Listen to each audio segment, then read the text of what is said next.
Promises Fulfilled still has the lead. Strike Power is second. Good Magic will need to do better. He's third, only 2.5 lengths off the lead. Then it's a gap of 3 to Machismo, who finds his best stride and may turn in. The leader, Promises Fulfilled, tries to do it every step. Strike Power to the attack one more time. Good Magic has been defeated, then Machismo. Less than a 16th to go. The leader is still Promises Fulfilled, and Promises Fulfilled will spring the upset to win the Fountain of Youth under Irad Ortiz Jr. Strike Power.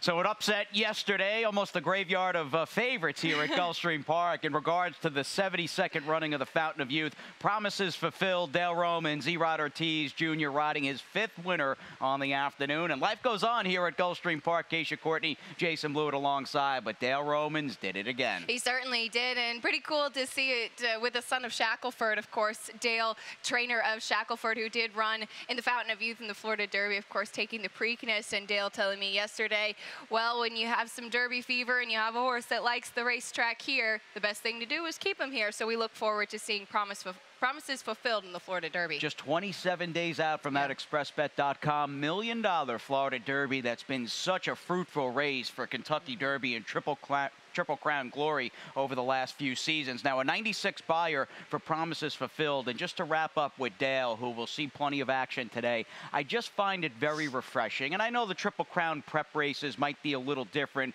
from your average stake race, but Dale is not afraid to take shots. I think he's very unconcerned with what his win percentage looks like in the racing form, and because of that, he has sprung. I mean, in the modern era, he's almost like a giant killer in that respect. Yeah, he certainly does. I mean, you think back to Keen Ice taking down American Pharaoh, probably the most well-known upset, but he knows how to get a good horse ready for sure, and he ended up scratching Free Drop Billy to run instead in the Gotham, and clearly made a right decision as he still had Promises Fulfilled get the job done yesterday with that early speed as well. And I thought really big performance from him. You mentioned the Beyer speed figure. The best Beyer speed figures of the day, though, did go to Hoagie stretching out and to Sadler's Joy, who made that impressive last to first finish. Both of them got a 101. Yep, a 96 for Promises Fulfilled by Shackelford, and a good effort by Strike Power, who got a 93. Good Magic, a little flat, was kind of empty. Basically, midway around the turn, it looked at the 3/8 pole. He was going to have a tough time winning the race, and he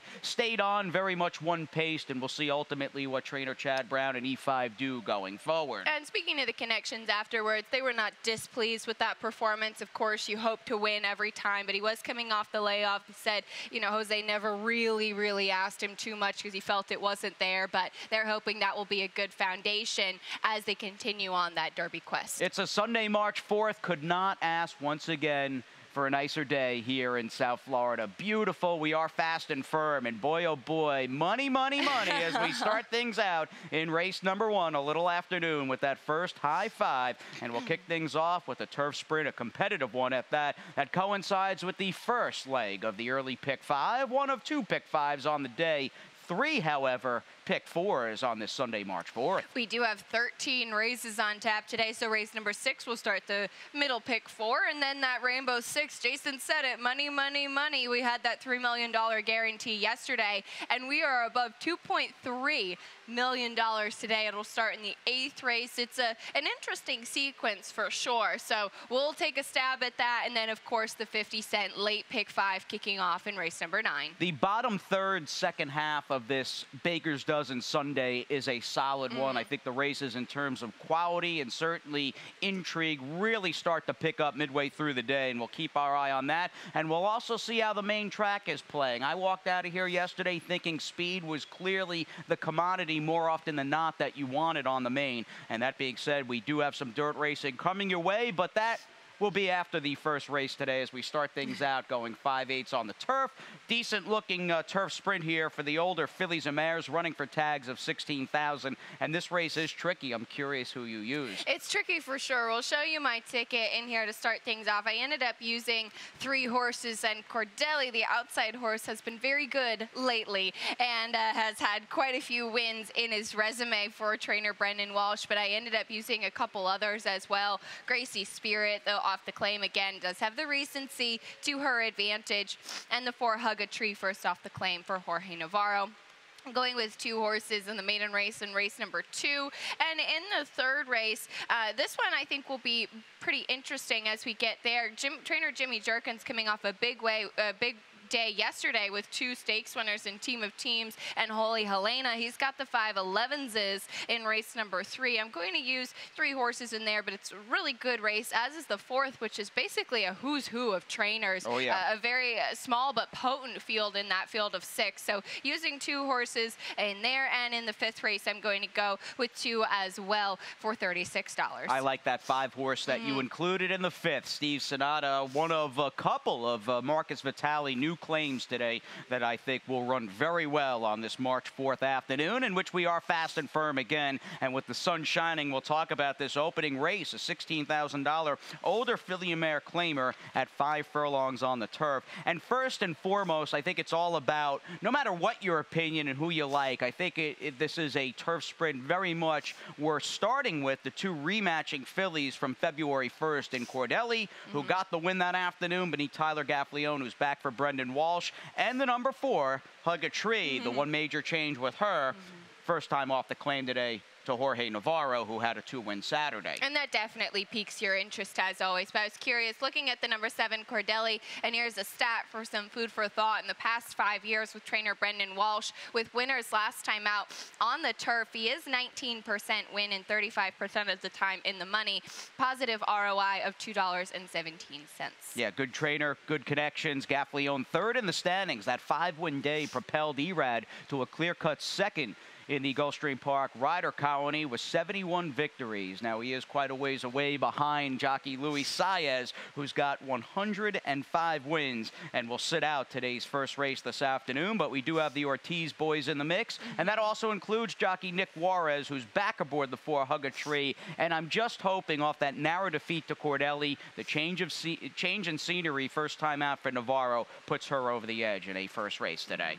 Let's move on to race number 2. We hit the main track, listed as fast. These are $12,500 maiden claimers set to go in the 2nd race. And for me, I had a tough time, as did you. I see we have that cold 5-1 exacta and basically just boxing up the 3rd and 4th selections for us in this race. Wave on wave, my top pick, your top pick. Almost, I think, assured a very good trip this afternoon with the post towards the outside and that early speed. And that does look to be the key. And I was looking back at that race that he does come out of, because at the time I was wondering if that upset first-time starter and paddock crasher, if that race was going to prove to be productive at all. And horses have actually run solidly coming out of it. There is a next out winner. So that was encouraging to me. They added the blinkers. It was a big drop in class from the maiden 50 to the 12.5 last time. But they'll keep him here. He ran well. I just think he meets the right field this afternoon. And looking around, the number 1, As It Happens, was the other logical one to me. And he's been kind of knocking on the door in his last few. He's got to get going, though. Sooner or later, you got to deliver that knockout punch with 3 consecutive losses at 9-5, 2-1, and 7-5. We'll see how he does against Guillau's runner in race number 2. And we stay on the main, but we go a little longer, and we certainly go up in class in race number 3. Nice-looking 3-year-old filly, high-priced allowance optional claimer at that 6.5 furlongs, and getting back to trainer Jimmy Jerkins off a 2 stakes winning Saturday and a 92 buyer for Holy Helena, by the way, who pulled off a mild upset in the very one. She really ran well because got a great ride from Erad, but Daring Duchess didn't come back to her. No. She went and got her. She did. She was really very game. And talking to Jimmy afterwards, he said that she's just such a versatile filly, that she won the Queen's Plate, of course, at Woodbine. She's run on the dirt. She's run on the turf. She can pretty much do anything. And obviously, he had been pretty keen to try her on the turf, and that's proved to be the right decision. Now, he's got Jose Ortiz riding his more than ready filly in 11s. This is, I don't want to say a pivotal race, but I think this will be a very, very telling race as we look to find out whether she is just a mudlark who freaked with a big win and a fast figure first time out at Aqueduct right before Thanksgiving, or was it a combination of maybe shipping down to Florida and running against a deeper field than this, most likely in the Glitter Woman. Maybe that was just a little too much for her second time out. I'm anxious to see, I'm sure you are too, how she does on a fast, dry track today. I am too, and I spoke to Jimmy before the Glitter Woman last time, and I said, you know, what happened first time out? Were you expecting that? that with the wet track. And he said he was not expecting it to come up an 80 by her speed figure and as fast as it was. And he said, I don't really know what we're going to get from her today, but he'd been really pleased with how she's training and thinks she has a lot of talent. She does have the blinkers on today, which I think adds an interesting element. And I did find a stat in the past 5 years after this kind of layoff of 31 to 60 days and adding the blinkers. So kind of a niche stat, if you will, but it is a negative ROI, which I think is important. This filly took a lot of money last time out, probably going to take a lot of money today, but it's a great move. Of course, an exceptional barn and an exceptional horseman who's going to have a horse ready off of that kind of freshening. Absolutely. As she faces Luz Mimi Princess, the two who we both have in the mix at different levels in our superfecta for Gustavo Delgado. The Florida bred, the 6, one breath at a time for Stanley Gold and Arundel. It's a good little race here. I'd be careful of taking too short a price on 11s. We'll see how she does, though, in the meantime in Sunday's third. Fourth race on the afternoon, a good one here with this 3-year-old $50,000 maiden special weight. We go with a field of 6 at 6.5 furlongs. Now, we had the 3-year-old Colts going a bit longer at a mile and a 16th yesterday in the last non-graded stake on that Fountain of Youth program, won by a Tappet homebred for Juddmonte by the name of Hofberg. Got an 83 buyer from post number 11, and I like seeing Bill Mott very much back in the mix. And part of the equation here with his Tis Wonderful firster, bred in Alberta, Canada, in the one Show Me the Bucks, who also winds up at a race, a 6-horse field, mind you, where you've got the 5 new legend bred in Korea. You do, which is pretty cool for sure. And it is Dale Romans, and I think he told you last time he was hoping there'd be a Korean-bred race. So we'll see if that happens down the road. I don't think it'll happen, at least here at Gulfstream Park, but he certainly got me laughing. I think all of us laughed. He said, hey, I went to the racing office. I said, can you write me a Korean-bred race? They said, no shot. So that said, you got to run against the Jerkin second-time starter and 2 pricey firsters from Kieran McLaughlin and Todd Pletcher. It's a really nice race here, and those 2 firsters that you mentioned, they have got a ton of pedigree for sure. The number 2, Almith Mar for Kieran and Shadwell Stables out of the very good mare, Gotta Have Her, who was mostly, she was a turf horse. So I'll be interested to see what they do with this horse down the road, but Cavara Dossi for Todd Pletcher. Lots of pedigree on the bottom side as well. A high-priced Speightstown colt. Carpe Diem in the family, along with Semper Fortis and along with Farrell. There have been a whole plethora of 6-figure earners and even a 7-figure earner in Carpe Diem, who Todd Pletcher trained a few years ago, won the Bluegrass, and was certainly a bandwagon-type 3-year-old heading into the Triple Crown races. But again, getting back to Jimmy Jerkins, who's got a legit shot to take down races 3 and 4 on this Sunday card. He's got the second-time starting Timber Ghost, whose trouble was impactful, and it was pretty severe early on. And we'll show you the videotape, the head-on shot of this son of Ghost Zapper for Stronach Stables. His first race, we've got him highlighted. He had some fast works. I mean, really atypical, I think, of a Jimmy Jerkins firster. And he was bounced around, kind of stumbled a bit after that horse to his outside came in, and he's completely behind the 8 ball. Now, as that race turned out, I don't think, unless he ran some crazy, unbelievable debut-type performance, he wasn't going to beat, in hindsight, Belle Tapissiere, who's turned out to be a really, really solid horse for trainer Jamie Mejia. I'm hoping, though, getting back to the usual Jimmy second time out, because I've never considered Jimmy first time out really his go-to move. With that bad start and the experience, I think Timber Ghost may may break his maiden second time out. He also gets the blinkers on today too, so some changes certainly in the horses here. And this is a really strong race, and as you said, you just have that horse, 2 horses to the outside with experience in the Korean bred New Legend and in Timber Ghost, but even the firsters look strong, so a small but potent field, I think, is the best way to describe it. A race I'm really looking forward to. Definitely. And Hofberg, if you didn't see it, solid yesterday for Bill Mott from post 11. And he didn't even want to load into the gate. He was so obstinate being put into the gate at the start, and then just got an absolutely perfect ride under Jose and managed to get the win that day. All right, 5 for Erod, a 3-bagger on Fountain of Youth Day for Jose Ortiz. They both see action today. Erod 71 victories, and Jose a little far behind him there at 53 wins, but they both have made a couple of $1 million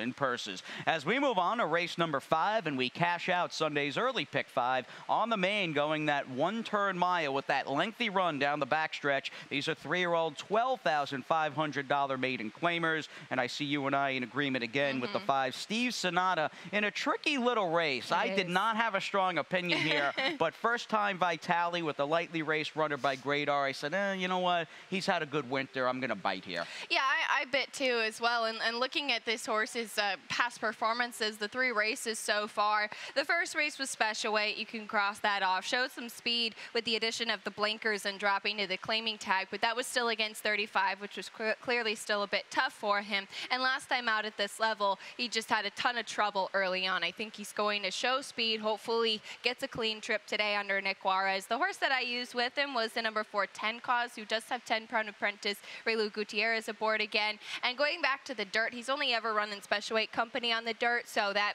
considered this is a significant class drop. All right, one-turn mile in race number 5. Now, we do have 3 pick 4s today, and one of them gets underway in race number 6 as we move on to this 7-furlong older optional claimer starter race that's got a pretty familiar crew. If you watch racing down here in South Florida on a somewhat regular basis, there's some familiar names to say the least, and once again, you and I very much in agreement, more or less taking the 5 on top with every bit of the 4 Ender's Cat and the 1 Crazy Frank C, who Acacia. All 3 of these horses make a lot of sense, but for the 5 top of the page, it's twofold. This horse is very proficient on the dirt and a sizable, I think, drop in class today for Gary Gullo. It is. He's going down to the $10,000 level, and even though it's on the turf, he does come out of a key race last time out. That, I think, is a plus, and I've actually always preferred this horse on the dirt just from a physical standpoint and just looking at how he's run. So we'll see if that does help him get back to good form today. The number 1 Crazy Frank C keeps Luis Saez. He's just been so consistent lately. He's an easy horse to root for. He is, and this is the kind of trip that Louis will likely have this horse up close and perhaps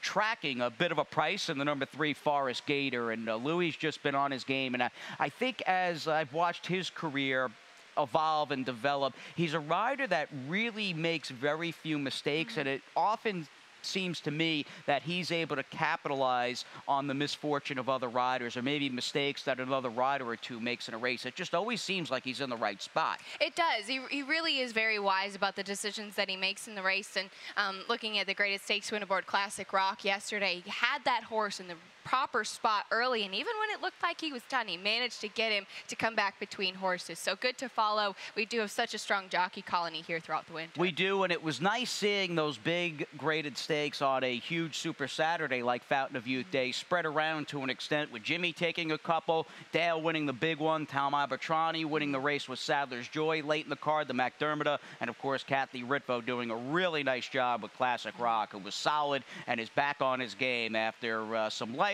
and maybe not running well in his prior graded stakes attempts. Race number 7, though, we're almost to that $2.3 million Rainbow Six, but we got to cap the first half of this card with a group of 3-year-old maidens battling 5 furlongs on the turf as we go with a field of 8. And this is a pretty good race. There's quite a bit going on, and so much to the extent that trainer Mark Cassie sends out a 2-pronged attack of the 6 Sierra Alone, who you've got second, and the 1 Oroscopo, who the more I looked around, I'm just going to take speed on the rail, despite the fact that this Son of Orb is starting to pile up the chances. He has been, and that's the biggest reason I ended up using him in third. He does have some good speed. I think I even took him last time to try and pull the upset against Thunder's Honor, trying the turf for the first time. He just pulled away impressively, and I think that the speed is definitely the best weapon for this horse. Just has to take that next step forward, and he doesn't meet an easy field today. No, he doesn't. I was intrigued by Mark's other horse trying the turf. There is some turf pedigree on the bottom side. And then number 7, Be Gone Daddy. We'll show a stat for trainer George Weaver, who has had a relatively quiet winter down here, but a nice winner for West Point Thoroughbreds the other day. But second-time starters on the turf with maiden special weight. His horses do a great job taking a next step forward over the past 5 years, and and it is a positive ROI. I thought that first race was a good foundation for this son of Scat Daddy. I've long considered George, aside from a really good guy and an excellent horseman, I've always looked at him as a horse player's best friend. Given all the good work he's done at Saratoga over the last few years, and oftentimes paying good prices, and a good stat pulled by you with the 7 Begon Daddy. The Horatio de Paz firster looked a little interesting to me, the 5 N Still, who I watched this one's 2-year-old Sales Breeze breezing a very crisp furlong in 10 flat. Violence is fine with me on the turf, and the dam, I remember her running for Bob Baffert, her name Mother Roof by Speightstown, and she was a really, really quality, graded stakes caliber type sprinting filly and mare. Yeah, she never did try the turf, but she has produced a foal that won on the grass, so certainly an interesting one. I had some intrigue by the number 4, Mommy New, for Jimmy Toner trying the grass for the first time. Couple of siblings that tried the turf, and just really intrigued, even though she did not finish up well last time out in that dirt race, but the company that she kept, including Fly So High, who did win the Devona Dale yesterday. And it was good to see Jimmy's Hawkish run a solid third, taking a big jump up second time out against 2 seasoned horses who were pretty good on the turf in Murad and Speed Franco. You want turf, you've got it. We've got a Grade 1 winner waiting in the wings and a big $2 million plus Rainbow Six after this. At ExpressBet, we celebrate the champions that make horse racing great. That's why we provide more ways to bet from more places than ever. We've built an entire family of brands to give players more of the rewards they deserve, give bettors the information they need to win, and provide a community for horse bettors. Because the best way to support the champions of horse racing is to champion horse racing. ExpressBet. We are racing. Pennsylvania, proud of our growing breeding and racing industry. Tens of thousands of jobs with a massive economic impact. Now, North America's most lucrative awards program will pay a 50% breeder award for PA-sired, PA-bred maidens who run first, second, or third, with 25% for non-PA-sired PA-breds. Plus, up to 40% in owner bonuses, 400-plus restricted races, and our program has paid out $30 million for the 6th straight year. Breeding and racing in Pennsylvania. It's a winner. $2.3 million plus, and a hearty welcome back to this live Sunday edition of Gulfstream Today from our Paddock Set Studios. And a big thank you to the great fans supporting the brand and the Gulfstream Park product throughout the winter time. We did another big day on Fountain of Youth Day in terms of a handle at over $28 million. So a big, big thank you, and we appreciate your loyalty. And let's take down this Rainbow Six today. Yeah, we'll give it a try for sure. And as we said, we had that big guarantee yesterday. We're going to have a good sizable carryover this afternoon with $2.3 million plus, and pretty interesting sequence. As Jason mentioned, there is even a Grade 1 winner coming up a little bit later on, but we start with the maiden $20,000 event on the turf. I'm just using, I think, the 2 logical horses in Surf Shack and the number 9 Family Justice. In race number 9, I'm going to go with 3 horses that does feature the return of Sailor's Valentine. She's getting back to sprinting, and I decided to include a couple of horses that had some more recency, just because I'm not sure what we're going to get off the bench, but certainly Eddie Keneally does a great job in bringing horses off of the layoff. So excited to see her. She did win the Grade 1 Ashland. In race number 10, going with 3 horses in that race as well. Race 11 going with the 2 Waldy and the 3 Wage Acceleration. 2 deep in race number 12, just using the 2 Pletcher outside runners. I really do like Biblical, and actually even considered singling him in this sequence. And then 3 deep in the nightcap. Hopefully we get there. I hope you get there as well, and I do think you'll get through at the very least the first piece of this Rainbow Six puzzle. I look at this race, and although he'll likely be in the neighborhood of perhaps even money or so, I think personally Surf Shack is the right horse, assuming he pulls an even slightly better trip and has slightly better luck than he did last time out on February 2nd. I'm being a little facetious because, boy, he was coming out of and is coming out of a nightmarish time. And the trouble began early on as we backtrack, and we will show you the replay from the finale on February 2nd. And it looked like on paper he was a complete layover. 12-horse field, This horse was 2-5. You don't see that every day. Now, he's the number 6, and he'll wind up beneath Luis Saez, who asked him into the first turn. Winds up in the middle of the pack, which is fine. He's not really a speed horse, but you'll see him really get bothered badly as they hit the bend. That horse immediately to his inside, wiped out almost half the field. In fact, half the field on the nose. The trouble was there. After that, it wasn't a case of Surf Shack being able to work his way up inside, saving ground. He was hung out to dry. Here he comes in the yellow cap all the way on the outside. He ran, I know he was 2-5, so he towered over these horses in terms of ability on paper. But considering the bad luck and the wide trip, I was very encouraged and even impressed that he kept on trying and he didn't simply pack it in this race. No, he didn't. He ran so solidly with just a world of trouble, as you said, and absolutely encouraging that Luis Saez does stay. I used him in second. I took a stab with the number 9 Family Justice, just trying to potentially get a price. I think that this is the horse that's been knocking on the door and has some tactical speed. I think hopefully with a better break and a better start of the race, Surf Shack can be up a bit closer. But I went with the horse that I thought, and he's had a lot of chances, I'll give him that, but I went with a horse that I thought could be up close and into the race early on. And he keeps knocking on that door. He's been outside for a few days now. Oh, somebody may want to let Family Justice in. We'll see how he does running against Dale Romans' Surf Shack, as Dale picked up win number 18 yesterday of the meet in the Fountain of Youth. Race number 9 on the afternoon kicks off the late pick 5, and we do so with style. Good-looking feature on this Sunday. In terms of depth, you might just look at 2 runners, the 2 layoff runners who are the marquee players here. One for Eddie Keneally, who's got the Grade 1 winner Sailor's Valentine, the upset winner of last April's Ashland at Keeneland, and of course Todd Pletcher, Johnny V, and Rapoli stable with the 6 Run and Go, who I do believe is getting back to what she was bred to do, and that is sprint on the main track. 3-horse spread for me in leg number 2, race number 10, and I noted I really like the barns that I have on the ticket, and Alan Iwinski, Peter Walder, and Jorge Navarro. I wound up singling the number 3 Wage Acceleration, who's clearly a give-up and is about 1-9 to get claimed off Chad Brown today. A very, very atypical Chad move. You just don't see him plummet horses too often, but clearly they want this injury-prone 5-year-old claimed, and I think he'll win at a very short price. You've got the Tap Shedrow Showdown in race number 12 between Biblical that is, and the horse coming in from Tampa Bay Downs. And wrapping it up, I preferred Coverage in race number 13, but on top, I've got that Fresh Vitale claim. I'm hoping Marcus wins a couple today, and I'm sure, speaking of winning, Eddie Keneally would like to get the number 2 Sailor's Valentine back to the races in good shape. This gray 4-year-old filly by Mizzen Mass burst onto the scene out of basically nowhere last April when she upset a race we'll show you at Keeneland.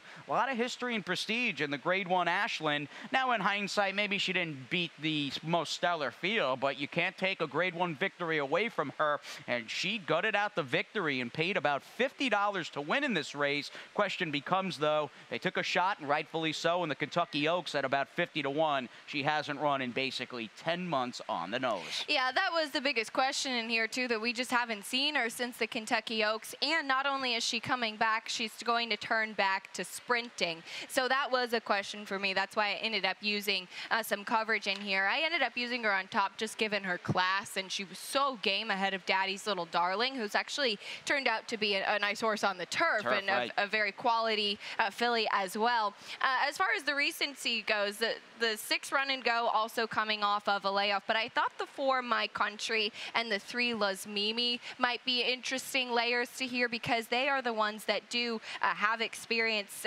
running here and have some recent races in their wheelhouse. They do have that going for them. In terms of talent, if Run and Go and Sailor's Valentine run close to what they're capable of, I don't think they stack up. No. But the timing might be right at bigger prices to boot with My Country and Las Mimi in race number 9. Let's move on to the 10th this afternoon. We stay on the main. We go a mile with the 6250 older filly mare claimers. Set to go with a field of 9. Was just informed, as were you, during the break that the 10 Scatnap is out of here. So that does leave us with the aforementioned 9-horse field. And I had liked Scatnap on top. With her out, I scratch into the favorite, who's got some speed and can handle this 1-mile distance. Boy, is she a miler, the number 6 Glorious Moment. Oh, she's been so good Amazing. lately. It's really incredible. What was interesting to me is that they had stepped her up in class last time. She won, and now they drop her back down to the 6250. So that is kind of interesting to me, but she's got that speed. She's 2 for 2 at Gulfstream. She's 5 for 7 at this distance. All good things with that mare. I took another stab with the 3 Starship Hostility. I picked her last time. She was just totally outrun. She didn't have things go her way. Ventina just had the recency again and has just been winning up a storm. I'm going off of that January 7th race where Starship Hostility won by open lengths at this level. Picks up Irad Ortiz Jr. today, and that was what was really intriguing to me. And it seems like the rider switches here. I was talking to Ronnie the other day about this. The real marquee mega rider changes at the course of this meet, they matter. They're bet, they're well bet. The public really latches on, and more often than not, it seems like those horses actually really run well. So something to consider today with Erad as he looks to build upon those 71 victories here at Gulfstream Park. Race number 11 today as we head down the stretch on this Sunday edition of Gulfstream Today is a 2 lifetime, 7.5 furlong claiming race. And again, don't see Chad Brown, even off a maiden 50 score, drop a horse like this, like the 3 Wage Acceleration, but he's doing it, and that leads me to believe lightly raced 5-year-old who has needed at least 50 days or so between all of his 6 starts, that they're just saying, look, we want to win, and if somebody wants him, you can take him, but I think he'll report home at a very short price. Yeah, he probably will be at a very short price, and after that win and on that drop in here, he ran very gamely last time out, and a good field as well for maiden 50, so that's why I was a little bit hesitant, but it's almost seemed like they've tried to drop him and he still keeps showing up and running, so maybe he will just produce. I did go with Waldy, who Jose Ortiz rode 2 starts back with that early speed and broke his maiden. For him, the drop looks warranted in the way that he ran last time in his first start against Winners. All right, where's Waldy? He's in race 11. Where's Ronnie? He'll be joining us for race number 1. But we still have a couple more to talk about, including the final dirt race on this Sunday card. 3-year-olds ready to battle in this mile and a 16th first finish line, other than allowance optional claimer, and it's good to be Todd Pletcher, isn't it? Yes, it is. 52 wins at the meet and counting. He had a good-looking Friday allowance winner in the former National Flag who got a 98 buyer, and I asked Todd yesterday